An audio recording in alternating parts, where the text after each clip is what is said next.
नमस्कार दोस्तों, स्वागत है आप सभी का हमारे इस चैनल पे जिसका नाम है एजुकेशन पावर। मैं प्रदीप कुमार स्वागत करता हूं आप सभी का। दोस्तों, हौसले जिनके चट्टान हुआ करते हैं, कदमों में उनके जहान हुआ करते हैं। हौसले जिनके चट्टान हुआ करते हैं, कदमों में उनके जहान हुआ करते हैं। इन छोटे मोटे मुश्किलों से मत घबराना यारों, ये तो पल भर के मेहमान हुआ करते हैं। दोस्तों, इसी के साथ शुरू करते हैं हम लोग आज अपना सेशन। हम लोगों का जो आज की सेशन में हम लोगों का जो मुख्य टॉपिक है वह है वृद्धि और विकास के सिद्धांत से। क्योंकि इससे पहले मैंने 2 वीडियो अपलोड कर दिया है वृद्धि और विकास से, जिसमें एक में जो है उसके अर्थ से संबंधित बातें हैं, दूसरे में परिभाषा और अंतर से संबंधित बातें हैं।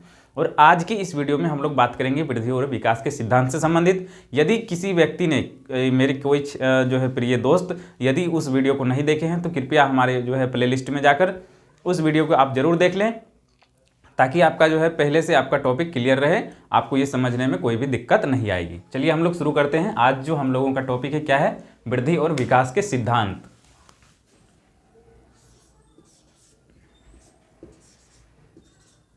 वृद्धि एवं विकास के सिद्धांत। ठीक है, आज का हम लोगों का यही टॉपिक है और यही हम लोग आज पढ़ने वाले हैं। ठीक है, क्या पढ़ने वाले हैं? वृद्धि और विकास के सिद्धांत के संबंध में हम लोग पढ़ने वाले हैं। वृद्धि और विकास के संबंध में बहुत सारे बातें प्रचलित है, जैसे विकास की अवस्था के संदर्भ में हम लोग देखने का कोशिश करेंगे कि विकास की अवस्था जो होती है, वृद्धि की जो अवस्था होती है, इन अवस्थाओं में कौन कौन से ऐसे सिद्धांत हैं जिसका अनुसरण ये करता है और किसके माध्यम से इनका जो है संचालन क्रियान्वयन होता है। हम लोग देखने का प्रयास करेंगे वृद्धि और विकास के सिद्धांत के संदर्भ में कौन कौन से सिद्धांत के अनुसार ये जो है चलता है। तो हम लोग सबसे पहले देखने का प्रयास करते हैं इसके सिद्धांतों में। सबसे पहले सिद्धांत जो के संबंध में यदि हम बात करें तो ये सिद्धांत है निरंतरता का सिद्धांत। निरंतरता का सिद्धांत। ठीक है दोस्तों, क्या है ये सिद्धांत? निरंतरता का सिद्धांत। निरंतरता के सिद्धांत से तात्पर्य है दोस्तों, मैंने आप सभी को पहले वाले वीडियो में बताया था कि वृद्धि और विकास के संबंध में हमने आपको बताया था कि वृद्धि क्या होती है, एकांकी प्रक्रिया होती है, और विकास क्या होती है, व्यापक प्रक्रिया होती है। एकांकी प्रक्रिया से तात्पर्य ये होता है कि ये जो है सिर्फ एक पक्ष से संबंधित होता है, जबकि विकास की प्रक्रिया मानव के विकास के संपूर्ण पक्षों से संबंधित होती है।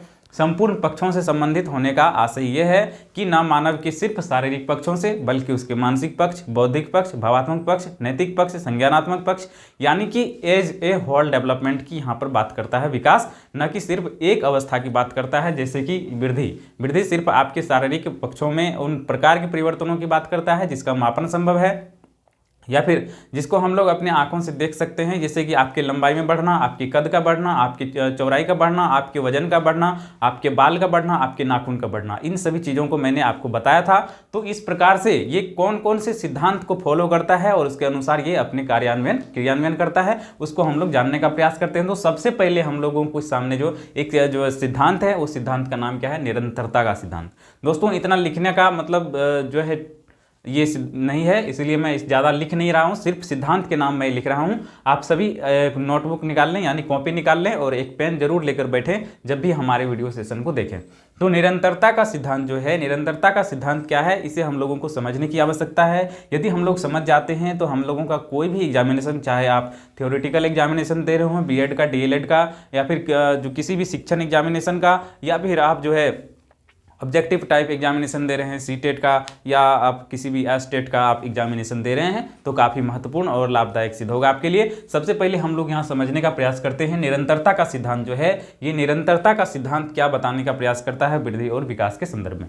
वृद्धि और विकास के संदर्भ में ये निरंतरता का सिद्धांत ये बताना चाहता है कि वृद्धि और विकास की जो प्रक्रिया होती है, ये प्रक्रिया निरंतर रूप से चलने वाली प्रक्रिया होती है। निरंतर रूप से चलने वाली प्रक्रिया से तात्पर्य स्किनर महोदय का एक कथन के माध्यम से हम लोग समझने का प्रयास करते हैं। स्किनर महोदय ने निरंतरता के सिद्धांत के संदर्भ में बताया कि निरंतरता के सिद्धांत जो है, निरंतरता के सिद्धांत का आशय ये है कि व्यक्ति में कोई भी परिवर्तन, जी हाँ, व्यक्ति में किसी भी प्रकार का परिवर्तन आकस्मिक, यानी कि अचानक नहीं होता है। ठीक है, क्या होता है? अचानक नहीं होता है, बल्कि यह एक क्रम के अनुसार होता है। कैसे होता है? एक क्रम के अनुसार होता है, और क्रम के अनुसार ही उसमें जो है परिवर्तन देखने के लिए मिलते हैं। ऐसा नहीं होता है कि कोई भी बालक जो है अभी शिशुअवस्था में है और उनमें जो है किशोरावस्था के गुण विद्वान हो जाए, कोई भी बालक बाल्यावस्था में है उसमें प्रौढ़ावस्था के गुण विद्वान हो जाए, उसमें प्रौढ़ावस्था के अनुसार उसका वृद्धि और विकास संचालित होने लगे। ऐसा नहीं होता है, उसमें जो है एक निरंतरता होती है, कंटिन्यूटी होती है, वो एक क्रम के अनुसार ही चलता है। ठीक है, तो ये निरंतर विकास का सिद्धांत जो होता है, निरंतरता का सिद्धांत जो है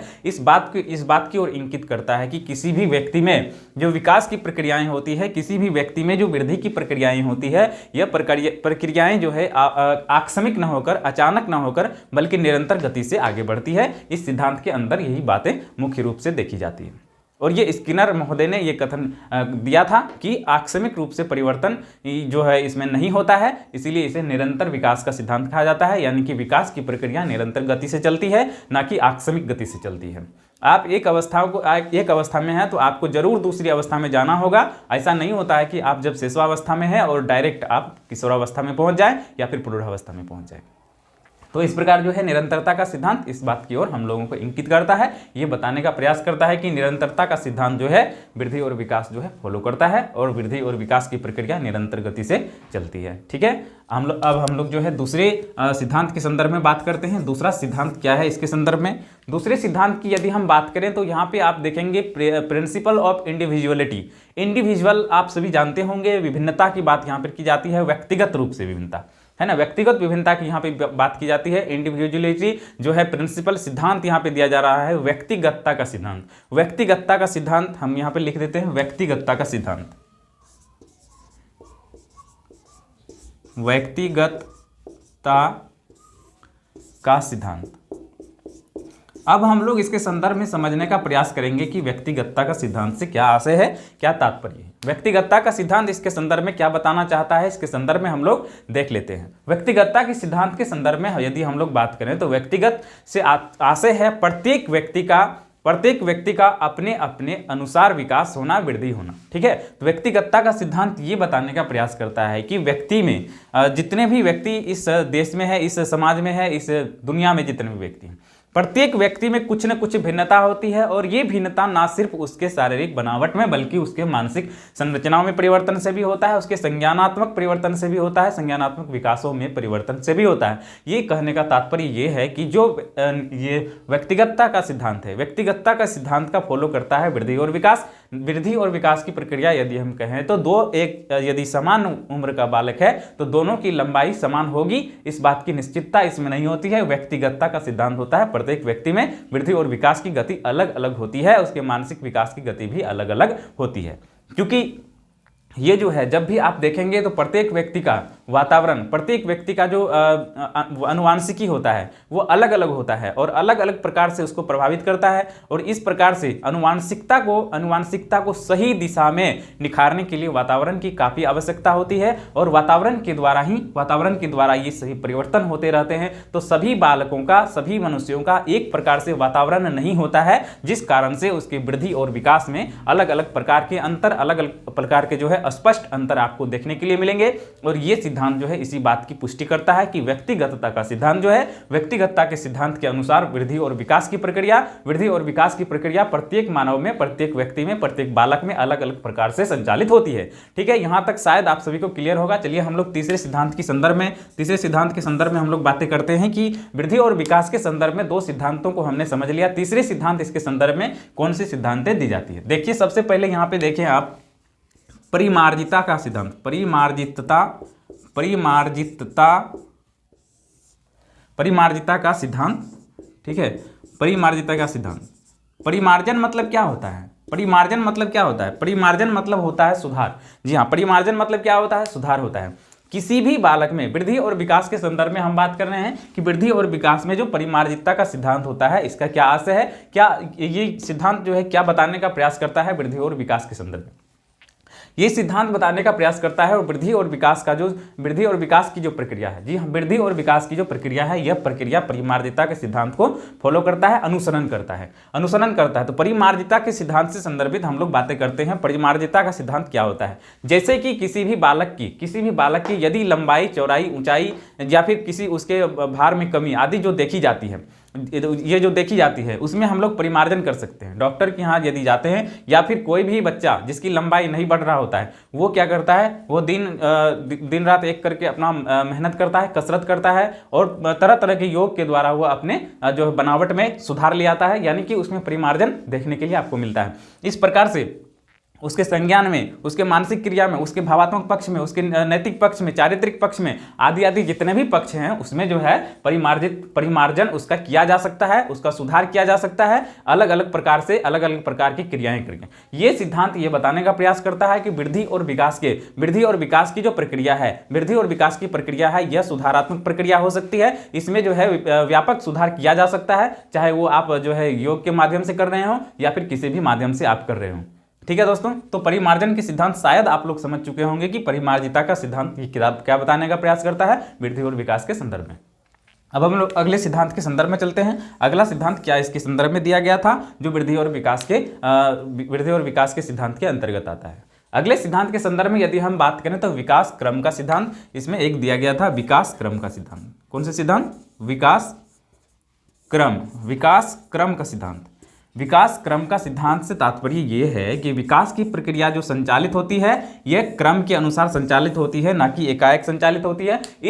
ये सिद्धांत को आप यहाँ पर पहले नंबर के सिद्धांत निरंतरता के सिद्धांत से इसको कनेक्ट कर सकते हैं, जोड़ सकते हैं। निरंतरता के सिद्धांत में भी इन बातों का उल्लेख किया गया था कि व्यक्ति का विकास आकस्मिक ढंग से नहीं होता है, बल्कि एक जो है क्रम के अनुसार होता है, निरंतर गति से होता है। इसी प्रकार से जो विकास क्रम का सिद्धांत है, विकास क्रम का सिद्धांत भी ऐसे सिद्धांतों से संबंधित है जैसे कि विकास एक क्रम के अनुसार संचालित होती है, विकास एक क्रम के अनुसार संचालित होती है, एकाएक नहीं होती है। जैसे बालक जब जन्म लेता है तो वो जो है सिर्फ रोना और चिल्लाना यही करता है, रोता है, सिर्फ रोता है। जैसे जैसे उसमें जो है समय अनुकूल परिवर्तन होते जाते हैं, उसकी अवस्थाओं में वृद्धि होती जाती है, उसमें जो है अनेक प्रकार के परिवर्तन आपको देखने के लिए मिलेंगे। जैसे बच्चा जब छोटा होता है तो वो सिर्फ अपने सर को उठाता है ऊपर, इसके बाद जो है धीरे धीरे वो पूरा शरीर का संचालन करने लगता है, फिर वो पूरा जो है हाथ को संचालित करने लगता है, फिर उंगलियों पे, इसके बाद पूरा हाथ और उंगली पे। तो ये क्या होता है, ये क्रम के अनुसार संचालित होता है। बच्चा पहले जो है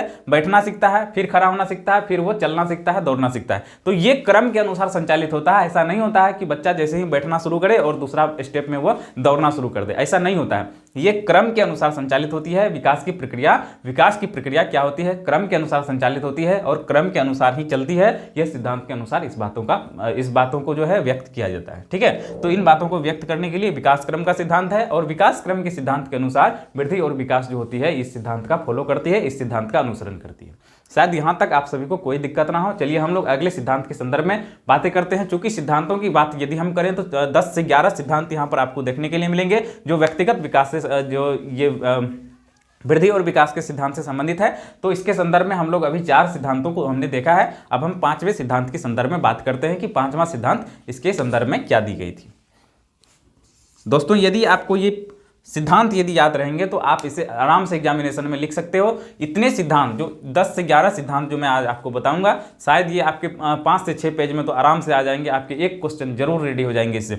आप यहाँ पे देखिए, विकास क्रम का सिद्धांत मैंने यहाँ पे बताया। 4 सिद्धांतों की चर्चा हमने की है। 5वें सिद्धांत की ओर हम लोग चलते हैं। 5वें सिद्धांत की यदि हम बात करें तो यहाँ पे आप देखेंगे सामान्य से विशिष्ट प्रक्रियाओं का सिद्धांत, सामान्य से विशिष्ट क्रिया का सिद्धांत यहाँ पर हम लोग देख सकते हैं। सामान्य से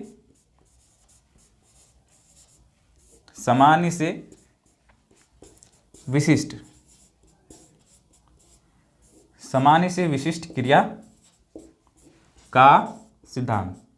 सामान्य से विशिष्ट क्रिया के सिद्धांत के अंतर्गत कौन कौन सी बातें आती है, इनको हम लोग यहाँ पर देख लेते हैं। सामान्य से विशिष्ट क्रिया के संदर्भ में यदि हम बात करें तो जब बच्चा छोटा होता है तो वो सामान्य सी क्रियाएं करता है। सामान्य सी क्रिया मतलब क्या? ऐसी क्रिया जब आप उसे कोई भी वस्तु देंगे, कोई भी वस्तु जब आप उसे देते हैं तो वो अपने मुंह में ले लेता है। क्या करता है? अपने मुंह में ले लेता है। लेकिन धीरे धीरे जिस प्रकार से उसकी अवस्थाओं में परिवर्तन होता है, उसके जो है आयु जिस प्रकार से बढ़ती है, उसमें उस प्रकार के अनुभव भी डेवलप होने लगते हैं। इसके कुछ दिन बाद वो पहले सारे सामान को अपने मुंह में ले रहा था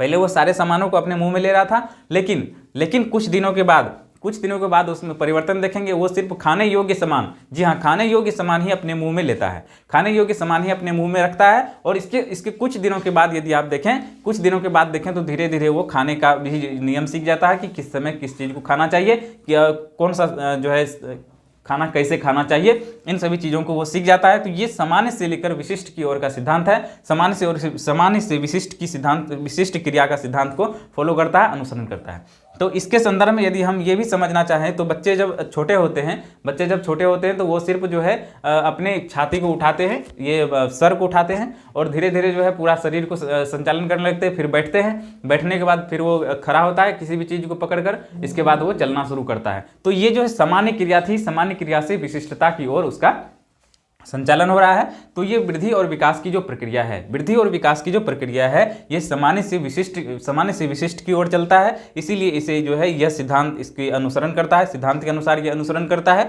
सामान्य से विशिष्ट क्रिया का सिद्धांत। ठीक है, सामान्य से विशिष्ट क्रिया का सिद्धांत इसके संदर्भ में दी गई थी। ये 5 सिद्धांतों की चर्चा हमने यहाँ पर कर ली है। अब छठे सिद्धांत की यदि हम बात करें तो छठे सिद्धांत में आप लोग देखेंगे केंद्र से बाहर की ओर का सिद्धांत। बहुत ही आसान सिद्धांत है दोस्तों, यदि आप एक बार पढ़ लेते हो और जो है आप यदि अपने कॉपी में, नोटबुक में इसे ऐड कर लेते हो तो शायद आपको पॉइंट यदि याद ना रहे, पॉइंट यदि आपको याद रहे, ठीक है, पॉइंट यदि आपको याद रहे तो शायद आप इसे डील कर पाएंगे। इसके डील में कोई भी जो है ज़्यादा मेहनत नहीं है, आराम से आप इसे डील कर सकते हैं। ठीक है, छठे सिद्धांत की हमने बात की थी, केंद्र से बाहर की ओर का सिद्धांत। केंद्र से बाहर की ओर, ठीक है, केंद्र से बाहर की ओर का ये सिद्धांत है। ठीक है, केंद्र से बाहर की ओर का सिद्धांत क्या होता है? केंद्र से बाहर की ओर का सिद्धांत ये होता है कि जो मानव में स्नायु तंत्र होता है, स्नायु कोशिका जो यहाँ पे होती है, तो इसका अर्थ ये है कि विकास की जो प्रक्रिया संचालित होती है, वृद्धि की जो प्रक्रिया संचालित होती है, ये कब से संचालित हो जाती है? गर्भावस्था से ही इसकी प्रक्रिया शुरुआत हो जाती है और मृत्यु पर्यंत तक विकास की प्रक्रिया संचालित होती रहती है। तो इसमें जो ये बताने का प्रयास किया जाता है कि विकास की जो प्रक्रिया होती है, क्या होती है? विकास की जो प्रक्रिया होती है, वृद्धि विकास की जो प्रक्रिया होती है, यह प्रक्रिया केंद्र से बाहर की ओर होती है, केंद्र से बाहर की ओर होती है। अर्थात इसका यह है कि पहले केंद्र का विकास होता है, फिर धीरे धीरे उसके अग्रभागों का, बाहरी भागों का विकास संभव होता है। जैसे पहले यहाँ इस स्नायु तंत्र का विकास, इसके बाद हृदय का विकास, छाती का विकास, फिर आपके जो है इस पूरा शरीर का विकास होता है। तो इस प्रकार से जो है ये केंद्र से बाहर की ओर के सिद्धांत का अनुसरण करता है। केंद्र से बाहर की ओर का सिद्धांत से तात्पर्य आप यहाँ से भी लगा सकते हैं। जैसे जब एक बच्चा जन्म लेता है तो वो क्या करता है? पहले अपने पूरा संपूर्ण शरीर का संचालन करता है। जी हाँ, संपूर्ण शरीर का संचालन करता है। धीरे धीरे वो पूरा हाथ का संचालन करना शुरू करता है, फिर वो पूरे हथेली पे करना संचालन शुरू करता है, फिर उंगलियों पे। तो धीरे धीरे जो उसका क्रिया होता है सामान्य से विशिष्ट की ओर भी चलता है और केंद्र से बाहर की ओर, जी हाँ, केंद्र से बाहर की ओर भी चलता है। तो इस प्रकार से जो है ये वृद्धि और विकास जो है, वृद्धि और विकास क्या है? केंद्र से बाहर की ओर के सिद्धांत का अनुसरण करता है, अर्थात निकट से दूर की ओर का सिद्धांत का अनुसरण करता है। शायद आप सभी को यहाँ तक समझ में आ गया होगा। इस सिद्धांत के संदर्भ में आप सभी समझ गए होंगे। चलिए हम लोग अगले सिद्धांत के संदर्भ में बात करते हैं, क्योंकि हमने 6 सिद्धांत की यहाँ पर चर्चा कर दी है और 7वें सिद्धांत, 8वें, मैं यहाँ पे लगभग 10-11 सिद्धांत आपको बताऊंगा जो काफ़ी इंपॉर्टेंट, काफ़ी मोस्ट इंपॉर्टेंट है हमारे सीटेट, बीटेट या फिर किसी भी शिक्षण एग्जामिनेशन की आप तैयारी करते हैं। यदि आप बीएड की तैयारी करते हैं, आप डीएलएड की तैयारी करते हैं या फिर किसी भी प्रकार के राज्य स्तरीय शिक्षण की जो है आप तैयारी करते हैं, तो हमारा ये वीडियो आपके लिए काफ़ी रामबाण सिद्ध होगा। तो इस वीडियो को आप ज़्यादा से ज़्यादा लाइक कीजिए, शेयर कीजिए और चैनल को यदि आपने सब्सक्राइब नहीं किया है तो जल्दी से जल्दी सब्सक्राइब कर दीजिए। चलिए हम लोग चलते हैं 7वें सिद्धांत की ओर। किधर चलते हैं? 7वें सिद्धांत की ओर। 7वें सिद्धांत में हम लोग देखने का प्रयास करेंगे कि ये 7वें सिद्धांत क्या बताने का प्रयास करता है। इसमें आप देखेंगे मस्तकोद्मुखी का सिद्धांत। ठीक है, मस्तकोद्मुखी का सिद्धांत,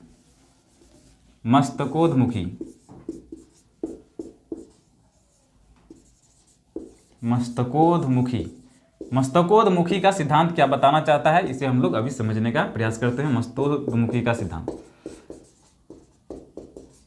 दोस्तों, इस सिद्धांत को सिर से पैर की ओर का सिद्धांत भी कहा जाता है। कहीं कहीं आपको यह भी देखने के लिए मिलेगा सिर से पैर की ओर का सिद्धांत, इसको ये भी कहा जाता है। तो इसको ये सिर से पैर की ओर का सिद्धांत क्यों कहा जाता है और इसे मस्तकोद्मुखी का सिद्धांत क्यों कहा जाता है, आइए हम लोग इसके संदर्भ में थोड़ी सी बातें कर लेते हैं। तो मस्तोदमुखी का सिद्धांत किस से क्या तात्पर्य है और सिर से पांव की ओर का सिद्धांत इसे क्यों कहा जाता है?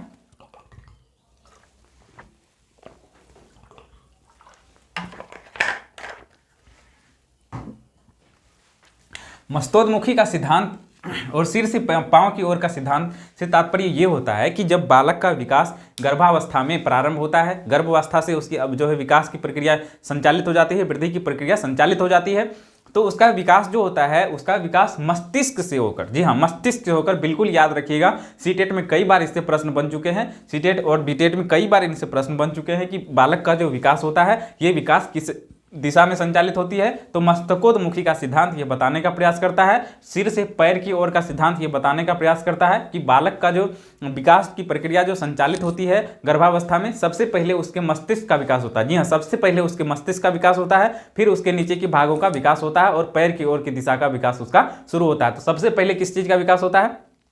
सबसे पहले मस्तिष्क का विकास होता है और इसके बाद जो है यानी कि नीचे की संपूर्ण धड़ का विकास प्रारंभ होता है। तो इस प्रकार से आप यहाँ पे इस सिद्धांत के अनुसार ये देख सकते हैं कि मस्तोदमुखी के सिद्धांत के अनुसार जो बालक का विकास होता है, वृद्धि और विकास की जो प्रक्रिया होती है, यह प्रक्रिया जो है मस्तिष्क से लेकर के पांव की ओर चलती है, इसीलिए इसे मस्तकोदमुखी का सिद्धांत कहा जाता है और इसे सिर से पैर की ओर का सिद्धांत भी कहा जाता है। बहुत जगह आपको सिर से पांव की ओर का सिद्धांत देखने के लिए मिलेगा, बहुत जगह आपको मस्तकोदमुखी का सिद्धांत देखने के लिए मिलेगा। तो आप सभी यहाँ पे घबराना नहीं, बिल्कुल दोनों ही एक ही चीज है, चाहे वो सिर से पांव की ओर का सिद्धांत हो या फिर मस्तकोदमुखी का सिद्धांत हो। ये जो वृद्धि और विकास के संदर्भ में ये बताता है कि बालक का जो विकास की प्रक्रिया, जी हाँ विकास की जो प्रक्रिया संचालित होती है, यह प्रक्रिया किस प्रकार से संचालित होती है? यह प्रक्रिया जो है मस्तिष्क से लेकर के सिर की ओर, यानी मस्तिष्क सिर से लेकर के पांव की ओर की प्रक्रिया संचालित होती है। इस प्रकार से वृद्धि और विकास की प्रक्रिया संचालित होती है। ये सिद्धांत इसके संदर्भ में बताने का प्रयास करते हैं। अब हम लोग अगले सिद्धांत के संदर्भ में बात करते हैं जो 8वें नंबर पे है। 8वें नंबर के सिद्धांत में आप देखेंगे जिसका नाम है एकीकरण का सिद्धांत। क्या नाम है? एकीकरण का सिद्धांत।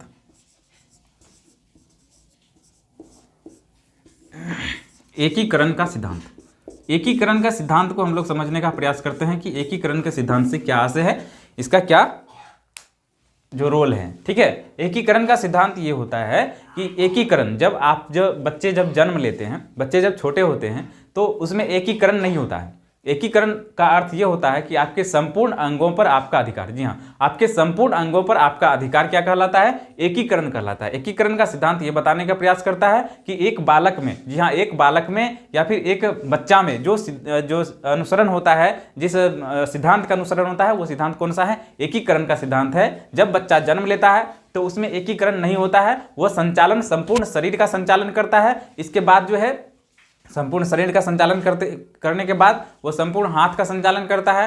एक उसको जो है इस बात का मतलब आशय नहीं होता, उसमें एकीकरण नहीं होता है कि वो जो है अपने अनुसार उंगली को इधर उधर घुमा सके। ठीक है, तो धीरे धीरे उनमें एकीकरण होना प्रारंभ होता है। पहले जो है उसका जो है केंद्रीय भाग में जो है एकीकरण होता है धीरे धीरे, इसके बाद वो पूरा हथेली पर एकीकरण करता है, फिर वो जो है इस पे हथेली पे करता है एकीकरण, इसके बाद उंगलियों पे एकीकरण करता है। इस प्रकार से धीरे धीरे वो संपूर्ण हाथों का संचालन करते करते सामान्य से विशिष्ट की ओर चले जाता है। तो इस प्रकार जो है एकीकरण का सिद्धांत ये बताने का प्रयास करता है कि उसमें एकीकरण धीरे धीरे उनमें जो क्या होता है एकीकरण जो होने लगता है और बच्चा जो है एकीकृत हो जाता है, अपने संपूर्ण शरीर पर उसका जो है अधिकार हो जाता है, वो अपने अनुसार उंगली को जिधर मन हो उधर घुमा सकता है। तो इस प्रकार जो है एकीकरण का सिद्धांत ये बताने का प्रयास करता है कि वृद्धि और विकास की जो प्रक्रिया होती है ये एकीकरण के सिद्धांत पर आधारित होती है और ये प्रक्रिया क्या होती है? निरंतर गति से चलती है। यहाँ पे ये सिद्धांत भी बताने का प्रयास किया था। तो हम लोग 8वें सिद्धांत को हमने देख लिया और इसके संदर्भ में हमने समझ भी लिया कि कौन कौन सी बातें इसके संदर्भ में थी।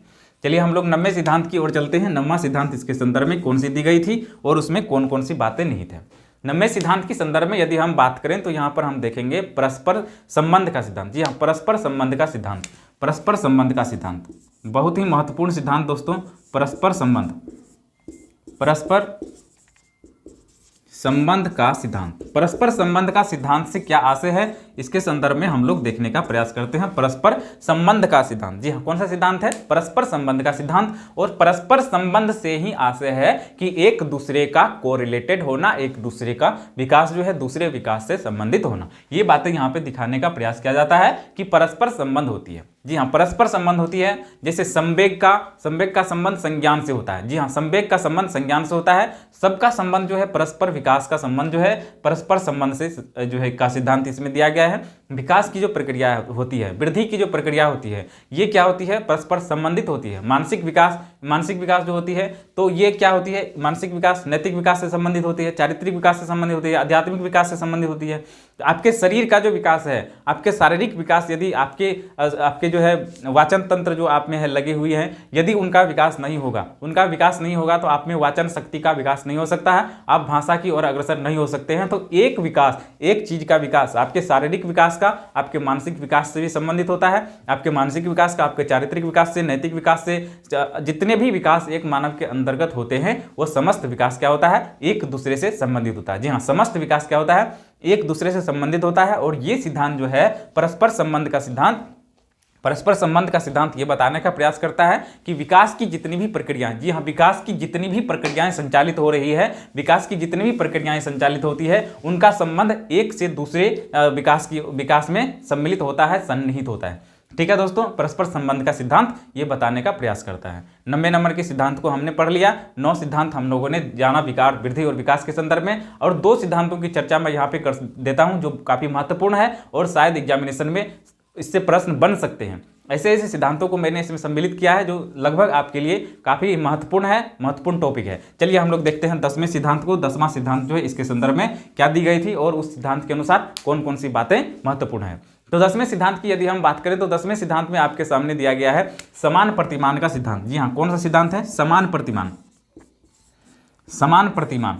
बहुत सारे लोग इसके संदर्भ में जो है कंफ्यूजन में है। समान प्रतिमान का सिद्धांत क्या होता है दोस्तों? समान प्रतिमान का सिद्धांत से तात्पर्य ये होता है कि प्रत्येक व्यक्ति या फिर प्रत्येक जो प्राणी है पृथ्वी पर, जितने भी प्राणी हैं वो अपने जाति के प्राणियों का अनुसरण करता है, जाति के प्राणियों के विकास का अनुसरण करता है, ना कि वो जो है दूसरे जाति के प्राणियों का विकास का अनुसरण करता है। जैसे यदि मानव का बच्चा है तो मानव का बच्चा क्या होता है, मानव का बच्चा जो है वो भी समान प्रतिमान को अपनाता है। और मानव का विकास, जी हाँ, मानव का विकास जिस प्रकार से होता है, जिस प्रकार से उसके लंबाई में वृद्धि होती है, जिस प्रकार से उसकी ऊंचाई में वृद्धि होती है, जिस प्रकार से उसके भार में वृद्धि होती है, उसी प्रकार, जी हाँ, उसी प्रकार दूसरे बच्चे का जो विकास का प्रक्रिया संचालित होती है, उसमें भी उसी प्रकार के जो है पाए जाते हैं। उसमें भी समान प्रतिमान फॉलो करने की क्षमता होती है, उसमें भी उसी प्रकार से वृद्धि होती है, उसी प्रकार से विकास की प्रक्रिया संचालित होती है जिस प्रकार से मानव जाति में विकास की प्रक्रियाएं संचालित होती है। जैसे एक हाथी का बच्चा, जी हाँ, हाथी का बच्चा जब जन्म लेता है तो उसका वजन भी 60-70 किलो या फिर 1 कुंटल हो सकता है, क्योंकि हाथी का जो प्रतिमान है 2 से 3 साल या फिर 5 साल में उसे उतना ही बड़ा हो जाना है जिस प्रकार से उसका बड़ा हाथी था। ठीक है दोस्तों, तो वो जो 1 महीने में बढ़ेगा 10 किलो बढ़ेगा, लेकिन जो वो अपने जाति के जो है जितने भी प्राणी हैं उसका अनुसरण वो करता है, और मानव अपने जाति के प्राणियों का अनुसरण करता है। इस प्रकार से उसमें जो वजन बढ़ेंगे 1 महीने में 10 किलो, लेकिन बालक में वजन कितने बढ़ेंगे 1 महीने में कितने, जो मानव के प्रतिमान है, जो मानव विकास के प्रतिमान है उसके अनुसार उसमें फॉलो होता है। और जो हाथी का है वो हाथी में होगा, जो खरगोश का है वो खरगोश में होगा। तो इस प्रकार से जो है समान प्रतिमान का सिद्धांत ये बताने का प्रयास करता है कि प्रत्येक प्राणी जो इस पृथ्वी पर मौजूद है वो प्रत्येक प्राणी अपने जाति के प्राणियों के विकास का अनुसरण करता है। जी हाँ, विकास की प्रक्रिया का अनुसरण करता है, और उसका विकास की प्रक्रिया जो होती है उसी प्रकार संचालित होती है जैसे उस प्राणी के जाति के विकास की प्रक्रिया संचालित होती है। इस प्रकार से समान प्रतिमान का सिद्धांत ये बताने का प्रयास करता है। ठीक है दोस्तों, समान प्रतिमान का सिद्धांत वृद्धि और विकास के संदर्भ में दिया गया था, और वृद्धि और विकास जो है समान प्रतिमान के सिद्धांत का फॉलो करता है, चाहे वो मनुष्य जाति का हो, चाहे वो जानवर जाति का हो, वो अपने जाति के, जी हाँ, अपने जाति के वृद्धि और विकास की प्रक्रिया का अनुसरण करता है, वृद्धि और विकास की प्रक्रिया का अनुसरण करता है। ऐसा नहीं होता है कि मानव का बच्चा हाथी के अनुसार बढ़ने लगे और हाथी का बच्चा मानव के अनुसार बढ़ने लगे, ऐसा नहीं होता है। ऐसा नहीं होता है। वो समान प्रतिमान इसीलिए कहा जाता है कि वो अपने जाति का, जी हाँ, अपने प्राणी के, अपने मतलब जो प्राणी होता है उसे अपनी जाति के समान, अपने जाति के विकास के समान ही उसका विकास भी होता है, न कि दूसरे प्राणी के विकास के समान उसका विकास होने लगता है। तो समान प्रतिमान के सिद्धांत को शायद आप लोगों ने समझ लिया होगा। और एक सिद्धांत और काफी महत्वपूर्ण है इसके संदर्भ में, जो मैं आप सभी को बता देता हूं। यह सिद्धांत है वातावरण और आनुवांशिकी। वातावरण और आनुवांशिकी के अनन्याश्रय, ठीक है,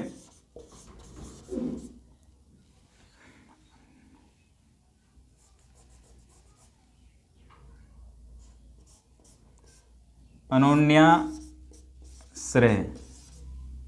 ठीक है, का सिद्धांत। इससे क्या आशय है इसके संदर्भ में हम लोग जान लेते हैं। वातावरण और आनुवांशिकी के अनुन्याश्रय। वातावरण और आनुवांशिकी क्या होता है?